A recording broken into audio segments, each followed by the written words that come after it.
परम पूज्य गुरुदेव वंदना माँ को ध्यान में रखते हुए उनकी सूक्ष्म उपस्थिति को अनुभव करते हुए प्रवचनों से और वचनों से तो कुछ भी प्राप्त नहीं किया जा सकता, टू बी ऑनेस्ट। लेकिन ये हमें दिशा देते हैं, मार्गदर्शन देते हैं। प्रवचनों को जीना पड़ेगा, खाली प्रवचन है ही नहीं।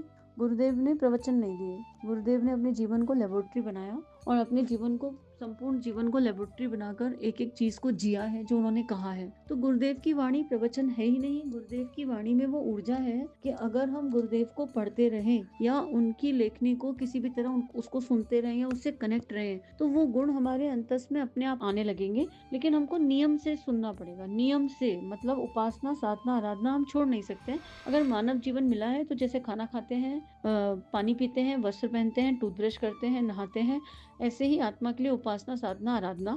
और सुनने में तो फिर रस आने लगता है हमें। रस में मतलब आनंद और रस, ये इंद्रियों का काम है।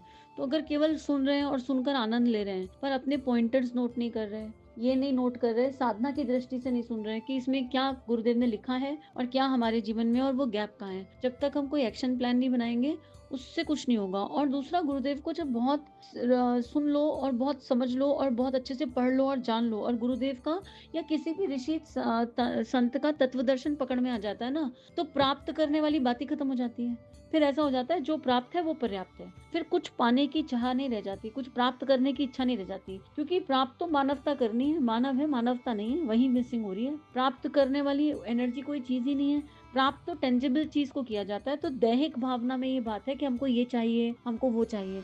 आत्मिक भाव तो देने की बात करता है। आत्मिक भाव में कुछ प्राप्त करने की इच्छा नहीं होती, कोई भावना नहीं होती। तो सुनने से फर्क पड़ता है। लगातार लगातार आप अपने ऊपर साफ पानी डालते रहें, डालते रहें, डालते रहें, तो एक पत्थर भी चिकना हो जाता है। तो कितना भी बड़ा पत्थर हो, कितना भी ढीठ संस्कार हो, वो संस्कार हट जाएगा। लेकिन वो होगा कि जो सुन रहे हैं, सुन रहे हैं, सुन रहे हैं, उसको इम्प्लीमेंट कितना कर रहे हैं। और ये एक परम पूज्य गुरुदेव की लेखनी में जादू है। गुरुदेव कोई राइटर नहीं है। राइटर होता तो 8, 10, 15, 20 किताबें लिख देता कोई राइटर।